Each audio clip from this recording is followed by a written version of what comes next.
Bonjour et bienvenue sur la chaîne Senior et Grand Débutant. Je m'appelle Claude et comme d'habitude, c'est moi qui vais avoir le plaisir de vous accompagner durant la vidéo d'aujourd'hui. Donc nous reprenons aujourd'hui notre série sur la gestion des emails via un navigateur internet. Et après avoir étudié les fonctions de base dans l'interface de Gmail et nous être créé une adresse de courrier électronique, aujourd'hui nous allons étudier plus particulièrement la classification des mails, les libellés et tout cela. Et dans la prochaine vidéo, nous verrons comment composer un message. Donc si vous n'avez pas vu là ou les vidéos précédentes, je vous mettrai un lien dans cette vidéo afin que vous puissiez vous y référer. Ne vous inquiétez pas, vous pouvez toujours les regarder d'abord et revenir à celle-ci ensuite. Donc par rapport à la dernière fois, nous avions vu simplement la différence entre un email non lu et un email lu. Pour rappel, il s'agit ici, quand nous sommes dans la boîte de réception, vous avez un petit chiffre entre parenthèses qui vous indique le nombre d'emails que vous avez reçus, mais pas encore lus. Ici 2, j'en ai renvoyé 2 depuis la dernière vidéo pour qu'on puisse refaire les tests. Vous voyez, il y a un indice aussi visuel. Non seulement vous avez ici un numéro, mais vous avez aussi le fait que les mails qui sont non lus apparaissent en gras, contrairement aux mails qui sont déjà lus et qui eux apparaissent de façon normale pour être d'autant mieux identifiés. Donc voilà, voici simplement ce rappel. Donc ici nous avons deux emails non lus. Pour lire un mail, pour rappel qu'on l'ait déjà lu ou pas, il suffit de cliquer dessus.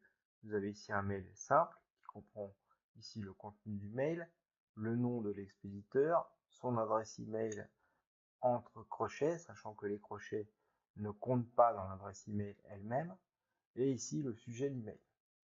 Donc pour revenir à l'SD mail, soit on reclique sur boîte de réception, soit quand on est dans un mail, on clique sur le petit bouton ici, retour au dossier boîte de réception. Et donc nous allons voir aujourd'hui les petites icônes qui se trouvent ici à gauche des mails, sachant qu'on rappelle aussi que un email occupe à chaque fois dans votre interface Gmail une seule ligne. Donc ici vous avez bien que vous affichez un mail, enfin les emails 1 à 5 sur 5 emails en tout. Si vous en avez beaucoup plus que vous ne pouviez en voir, vous pourriez utiliser les flèches ici pour naviguer. Voilà, donc ici nous avons 5 mails, donc c'est encore suffisant pour les voir tous. Si nous en avions 200 ou 300, évidemment, nous naviguerions de page en page. Nous pouvons aussi, comme nous l'avons vu l'autre jour, changer la densité d'affichage en cliquant sur ce petit bouton paramètres et en la réglant. Par défaut, elle est sur normal. En moyenne, ça s'affiche un petit peu plus petit, donc on voit plus de mails. Et si on la met en élevé, si vous voyez, ça resserre un petit peu l'affichage et ça nous permet d'en afficher plus dans le même espace. Donc aujourd'hui, nous allons commencer par la classification simple depuis la liste des mails. Nous verrons que nous pouvons faire pareil quand nous sommes dans un mail en soi. Donc ici, nous avons une petite étoile qui, en fait, classe ou non le mail comme étant suivi. C'est une sorte d'étiquette personnelle. Les messages suivis, ça n'a rien de plus, rien de spécial en soi. C'est simplement qu'on décide, nous, de les catégoriser comme suivis ou non. Et c'est un classement à bascule, c'est-à-dire que, vous voyez, par défaut, rien n'est suivi ici, puisque toutes les petites étoiles sont décochées. Si je coche un ou plusieurs mails, il passe à l'état de non suivi à suivi. Vous voyez ici. Alors, qu'il soit lu ou pas, ça n'a aucune importance. Vous voyez, j'ai classé, avant même de les lire, j'ai classé ces deux mails comme étant suivis. Celui-là que j'avais déjà lu, on l'a classé aussi comme suivi. Et vous voyez, si je vais dans la catégorie message suivi, ces trois mails se retrouvent ici. Sachant qu'ils ne sont pas dupliqués, ils sont simplement, c'est simplement quoi. Gmail vous dit, vous pouvez les lire maintenant, ils sont à la fois dans la boîte de réception et dans cette catégorie. En fait, ce sont des catégories et il les classe dans plusieurs catégories simultanément. Alors, il vous rappelle ici qu'ils sont aussi dans la boîte de réception parce que vous avez ici la mention boîte de réception et en même temps, ils sont en message suivi. Sachant que quand vous êtes dans la boîte de réception, le seul indication qui vous indique que vous êtes aussi dans message suivi, ce n'est pas une petite étiquette dans le mail lui-même qui vous met message suivi, mais le fait que cette petite étoile soit allumée en jaune. Alors, c'est un classement tout à fait personnel et sans importance sur le mail lui-même. C'est-à-dire que si je décoche, vous voyez, là, j'en avais 3, j'en ai décoché un, il n'est toujours pas lu, j'ai pas cliqué sur le mail lui-même, j'ai juste cliqué sur la petite étoile pour le passer de suivi à non suivi. Et vous voyez qu'ici, il a disparu des mails suivis et il est redevenu non suivi. De même, là, je suis dans la catégorie message suivi. Si je décoche les mails qui s'y trouvaient avant, je reviens à la boîte de réception, plus aucun mail n'est suivi. Donc quand je reviens dans suivi, vous voyez, il n'y a aucun message suivi.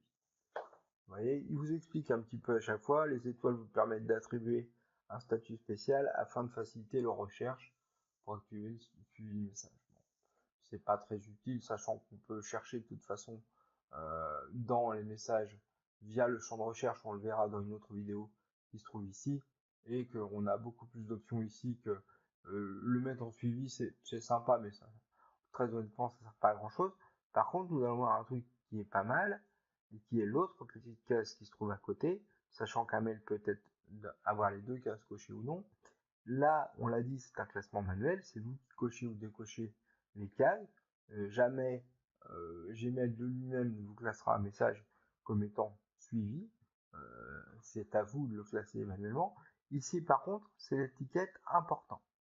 Donc, quand on clique sur important, vous voyez, une petite étiquette jaune s'allume. Ici, il vous met une mention comme quoi la conversation a été marquée comme importante. Vous voyez, c'est comme les petits boutons. J'ai bien cliqué sur important, mais je n'ai toujours pas lu ce mail. Pour lire le mail, il aurait fallu que je clique dessus. Mais là, je l'ai simplement classé sans même l'avoir lu pour le moment. De même, je peux classer comme important des emails ou des conversations que j'ai déjà lues. Ici, j'en mets 3. Vous voyez. Et de la même façon qu'ici, nous avions une catégorie message suivi. Si je déroule ici plus, j'ai une catégorie important. Et vous voyez ici, important, il a classé les 3 comme étant importants. Alors, la différence entre l'étiquette suivi et l'étiquette important, elle est celle-ci. C'est qu'autant suivi, ça ne fait rien de spécial. Autant important, Google va au fur et à mesure analyser vos mails que vous classez comme importants. Plus vous en classez comme importants, plus il va apprendre à les reconnaître. C'est-à-dire qu'il va constater, par exemple, que si vous classez toujours le même expéditeur comme étant important, eh bien, par défaut, quand vous recevrez les mails de cet expéditeur-là, il essaiera de cocher lui-même la case important, sachant que c'est un pré-classement. Si vous décidez qu'il s'est trompé, vous pouvez toujours, voyez, si je déclique un mail important, il sort automatiquement. Ce qui n'était pas le cas de suivi tout à l'heure, il fallait rafficher la page. Si, vous voyez, dès que je déclique un mail comme étant non important, ici, au fur et à mesure, eh bien, il sort de la boîte de la catégorie important tout seul. Sachant que, comme on l'a dit, c'est exactement comme pour les messages suivis, ça ne duplique pas physiquement le message à plusieurs endroits, simplement ça vous permet de le lire depuis plusieurs catégories. Vous voyez, là j'ai plus rien d'important. Si je reviens dans ma mode de réception, plus aucune petite étiquette ici n'est placée comme important. Alors, on a vu qu'on peut le faire depuis la liste des mails, qu'on peut le faire sur un mail lu ou non lu. On peut voir aussi qu'on peut le faire sur ce qu'on avait appelé, on a vu la dernière fois que la différence entre un mail simple ici, où il y a juste un seul mail qu'on nous a envoyé, et ce qu'on appelle dans Gmail une conversation, c'est-à-dire un mail qui comprend à la fois ce qu'on nous a envoyé et ce qu'on a répondu à la suite, et ce qu'on nous répond, etc., etc. Ici, vous voyez, dans cette conversation, il y a 4 entrées, une entrée, 2 entrées, 3 entrées, 4 entrées. Par défaut, il ne déplique que la dernière, c'est celle que vous voyez ici. C'est la dernière réponse qui a été envoyée à ce mail, mais si vous vouliez voir le contenu des différentes étapes, vous voyez, il suffit de cliquer sur les boutons et ça déplie les différentes étapes. Ça s'appelle conversation parce que c'est un petit peu comme quand vous êtes sur votre téléphone portable et que vous envoyez et recevez des SMS à une personne, eh bien, vous voyez votre conversation se dérouler au fur et à mesure sur l'écran de votre téléphone. Ici, c'est exactement la même chose. Gmail apprend à grouper les mails au sein d'une même conversation. Et c'est pour ça que vous avez ici la différence dans la boîte de réception. Quand c'est un mail simple, il n'y a pas de choses entre parenthèses ici, puisque c'est un mail tout simple auquel nous n'avons pas encore répondu, que nous avons reçu, mais auquel nous n'avons pas répondu ni par le bouton nouveau message, ni par le bouton répondre, ni même par la petite boîte de dialogue qui se trouve juste en dessous, auquel cas ce n'est pas encore une conversation, mais dans le cas d'une conversation où il y a plusieurs entrées, qu'elle était lue, enfin elle a forcément été lue puisque pour y répondre il faut avoir lu le message, ici vous avez entre parenthèses le nombre d'entrées dans la conversation. Ici 4 entrées différentes sur la totalité de la conversation, et ici 2 entrées dans ce mail sur lequel nous avions testé. Vous voyez, nous avions un truc qui nous envoyait un mail avec des pièces jointes, et ici nous avions répondu par une simple phrase. Donc il y a bien 2 entrées en tout dans cette conversation, et cette conversation, vous voyez, ici il y a écrit 2, ici il y a écrit 4.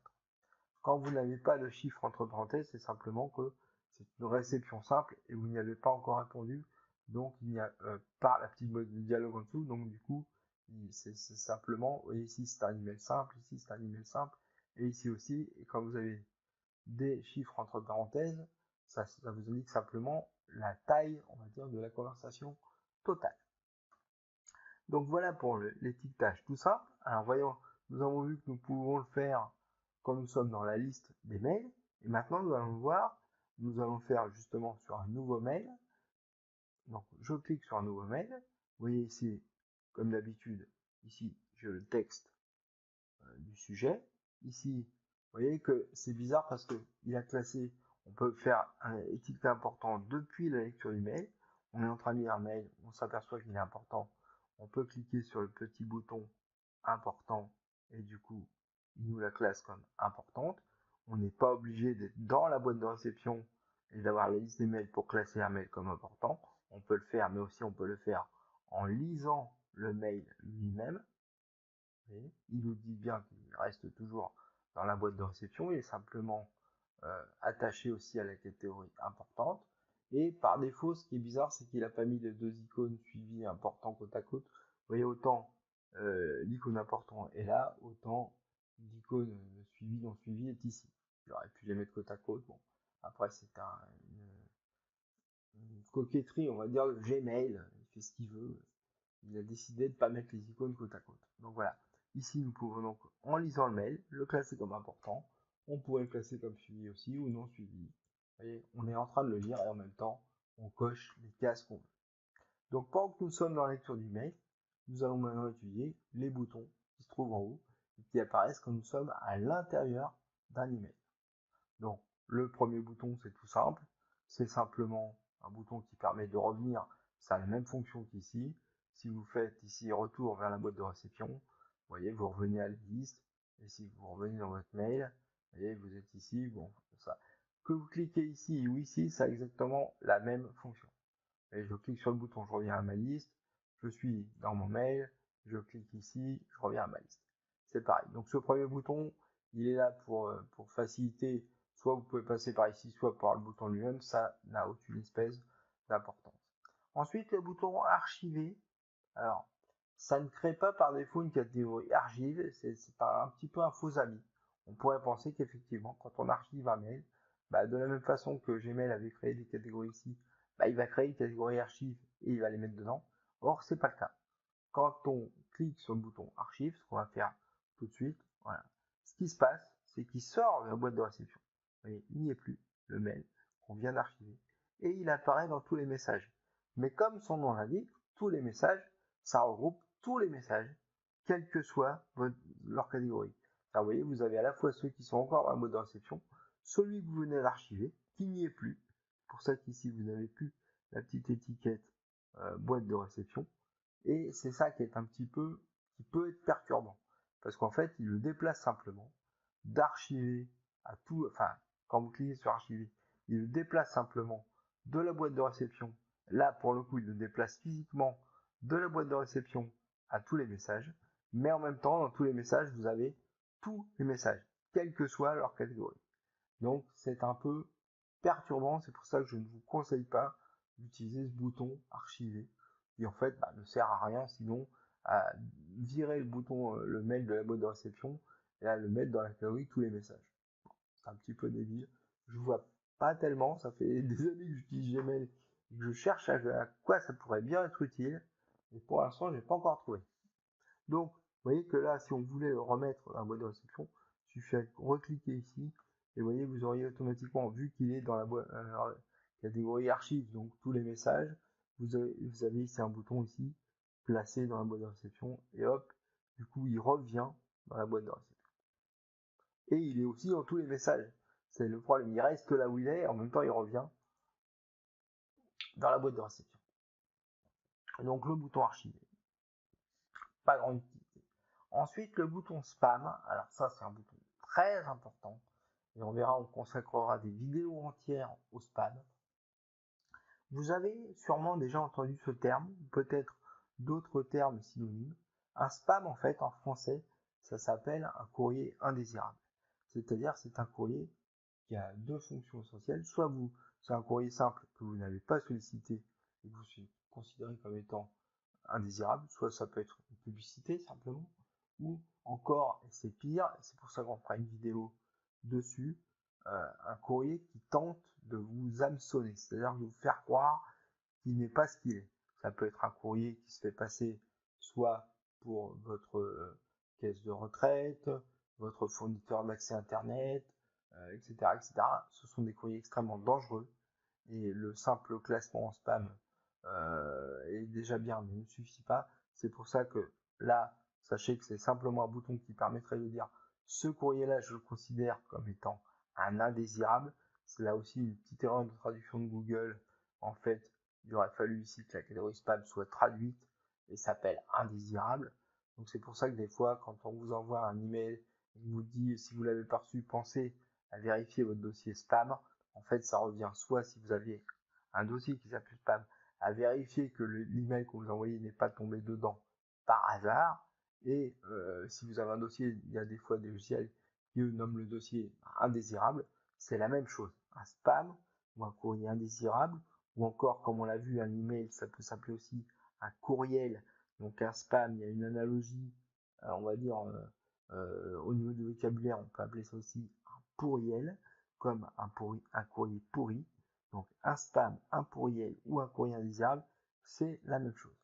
Alors on peut faire l'essai ici si vous voulez avec ce mail, on l'enlèvera après, on le signale comme spam, donc il sort de la boîte de réception, il se retrouve dans la catégorie spam, ici vous voyez. Donc là c'est un petit peu comme les messages étiquetés comme important. Au fur et à mesure, Google va tenter d'apprendre, si vous recevez 10 fois le même mail que vous classez comme indésirable, quels sont les indésirables et à les auto-classer là-dedans. Des fois ça marche, des fois ça marche plus ou moins bien parce que on verra que les mecs qui vous envoient ce genre de trucs sont très malins et essaient de changer tantôt l'adresse, tantôt le sujet pour vous pourrir la vie. Mais on verra qu'il y a aussi des façons, c'est pour ça qu'il faut consacrer une vidéo entière.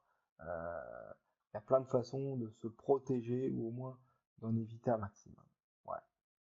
Donc c'était juste pour revenir. Voilà, ici, je peux, une fois que je suis dans la boîte spam, soit supprimer directement tous les messages du spam, mais si je me suis, admettons, trompé, j'ai dit, oh là là, je me suis trompé, j'ai mis un message en spam qui n'en était pas, il me suffit de cocher le message pour l'allumer, et si soit il me propose effectivement de le supprimer définitivement, en disant si c'est bien un spam, ou je peux dire non, ce n'est pas un spam, je me suis trompé, du coup je clique sur le bouton non spam, et il repasse à un état normal, c'est-à-dire un état dans la boîte de réception, un état de mail tout à fait correct et pas indésirable.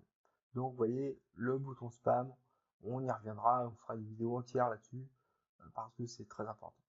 Ensuite, un bouton très simple, le bouton corbeille, c'est-à-dire de la même façon qu'ici on a classé en spam. Ici, je dis bah non, celui-là, j'en ai plus besoin, je le supprime, donc je fais supprimer, vous voyez, et donc il disparaît de la boîte de réception, et un mail n'est pas immédiatement supprimé quand on le clique comme à supprimer, il apparaît, donc c'est une sorte de catégorie à part qui s'appelle la corbeille, qui est juste en dessous de spam. Alors par défaut, si vous ne la voyez pas parce que vous avez juste les trois catégories de base ouvertes, eh bien vous faites plus et vous allez dans la catégorie corbeille. Vous voyez que le mail ici, il a été classé dans la corbeille. Donc de la même façon, si on s'était trompé, alors on pourrait vraiment le virer en cliquant sur la petite poubelle ici, ou en vidant carrément la corbeille, ce qui nous viderait tous les messages qui se trouvent dans la corbeille au moment où nous allons. Et si on s'est trompé, on reclique sur la petite case pour allumer le message. Si on s'était trompé sur plusieurs messages, on pourrait très bien ici cocher plusieurs messages avant de nous les allumer à tous. Et ici, vous voyez, soit on peut, comme pour les spams, les supprimer définitivement, mais si on s'est trompé, on peut aller ici, faire bouton droit, placer dans la boîte de réception, vous voyez, ou ici, je crois qu'il est ici aussi, dans le menu plus, non ici vous voyez, il n'y a pas à placer un boîte de réception, des fois ce menu plus varie en fonction de ce qu'on fait, ici par exemple ils auraient pu remettre placer un boîte de réception, mais là vous ne pouvez pas le faire directement, si vous souhaitez placer un boîte de réception, il faut allumer le mail correspondant ou les mails correspondants, cliquer avec le bouton de droite et faire placer dans la boîte de réception, ce qui vous le sort de la corbeille et vous le remet ici. Par contre, s'il avait été lu, il est toujours lu. Il ne revient pas non lu. Donc, bouton suivant. Et là, en fait, on a deux boutons qui, on va voir, sont un peu similaires et peuvent aussi être un petit peu confusants parce qu'ils ont un petit peu les mêmes fonctions. Ici, d'abord, c'est pas un bouton simple, c'est un menu. Si on clique dessus, c'est le bouton déplacer vers. Alors, en fait, ça déplace le mail qu'on vient de cocher ou qu'on est en train de lire vers une autre catégorie. On l'a vu, ici Google crée par défaut, a créé lui-même des catégories, important, brouillon, enfin brouillon c'est une catégorie temporaire puisque on l'a vu la dernière fois, quand on tape un mail, il s'enregistre dans brouillon tant qu'on est en train de le taper, quand on l'envoie il disparaît de brouillon.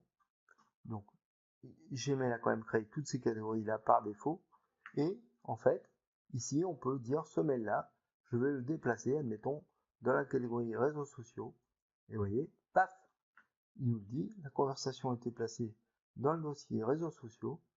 Oui. Et ici, si je vais dans la catégorie réseaux sociaux, j'ai mon mail ici. Et là, c'est bien déplacé, c'est-à-dire que de la même façon, il est affecté à la fois à la boîte de réception et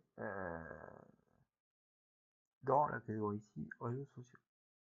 Pareil, je veux dire qu'il n'appartient plus à réseaux sociaux, je le coche, je fais n'appartient plus aux réseaux sociaux. Et vous voyez, le libellé réseaux sociaux, on va voir tout de suite ce que c'est un libellé. C'est pour ça que on va voir pourquoi les deux boutons ont un peu la même fonction. Le libellé réseaux sociaux a été supprimé de la conversation. C'est-à-dire que là, en fait, voilà, le mail, il n'apparaît plus ici dans cette catégorie-là réseaux sociaux.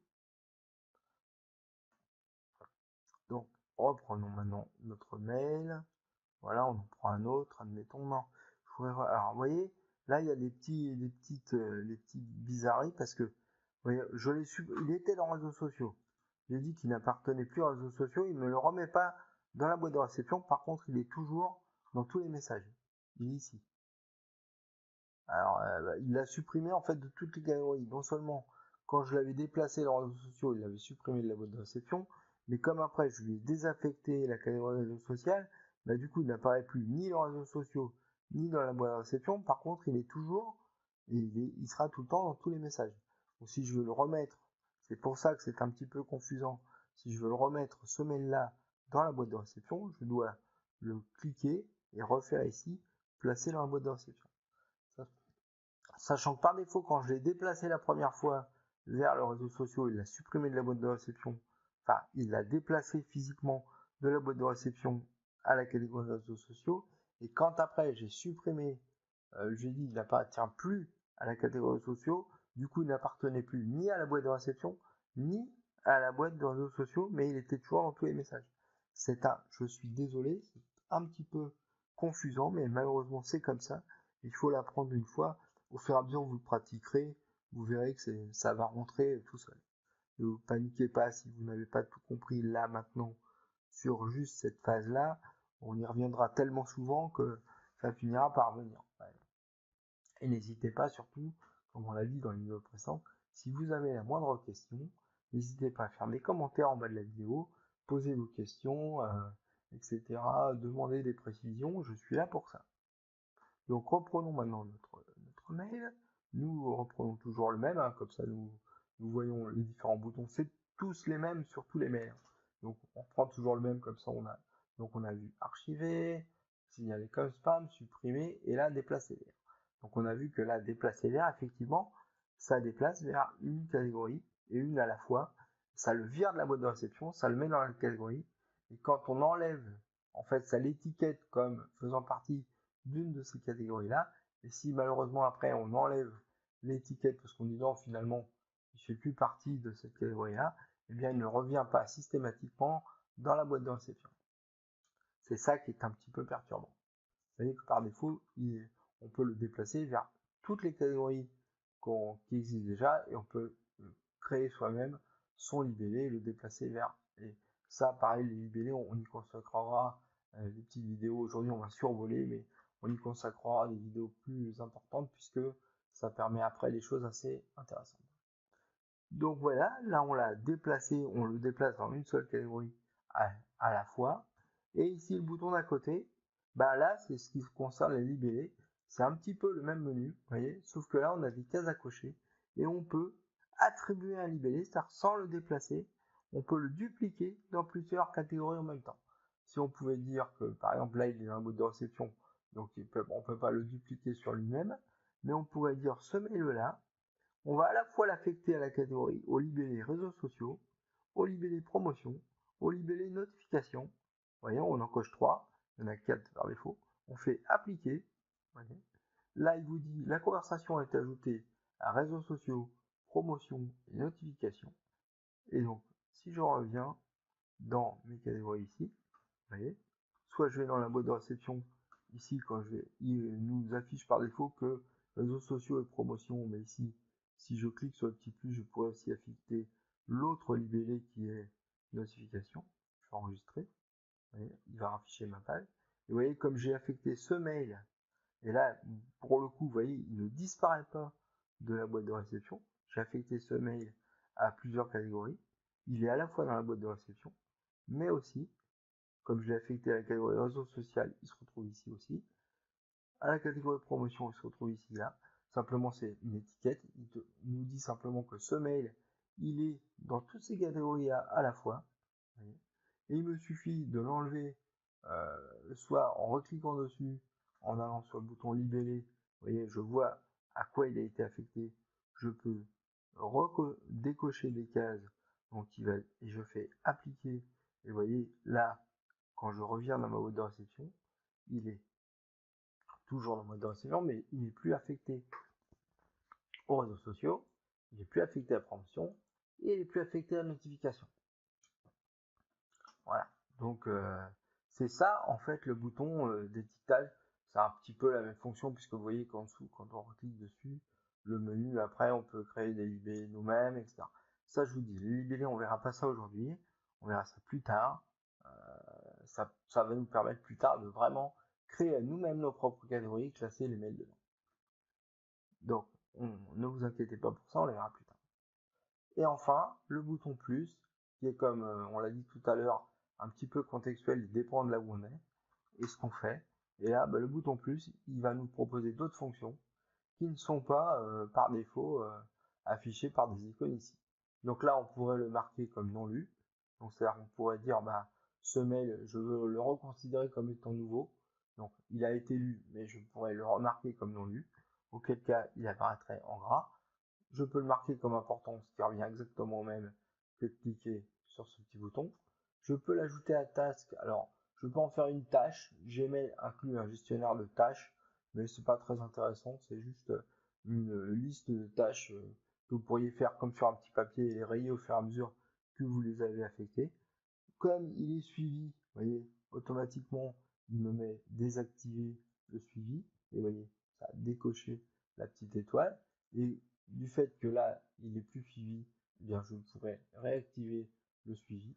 Ça a exactement la même fonction que de cliquer ou décliquer sur les boutons, que ce soit important ou activer ou désactiver le suivi. Là, il n'est pas important, je peux le marquer comme important, donc ça se coche. Si il est important, je peux le marquer comme non important. Vous voyez, c'est la même bascule que vous cliquez sur l'icône ou dans le menu ici si vous préférez par menu. Donc on va, dès que clic important, désactiver le suivi, par exemple. Vous voyez que ça s'est décoché. Et ensuite, filtrer les messages similaires. Alors là, on en a qu'un, donc ça ne servait à rien.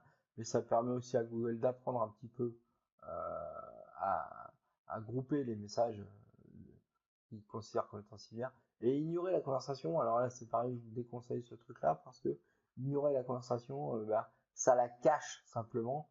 Mais après, elle fait quand même partie de votre quota de mails, mais ça la cache ici. Donc ça, on n'utilisera pas, on verra éventuellement par une vidéo plus tard à quoi ça sert, mais je déconseille pour l'instant d'utiliser ça. On attendra d'être un petit peu plus avancé pour utiliser ou pas, mais au moins voir ce que c'est.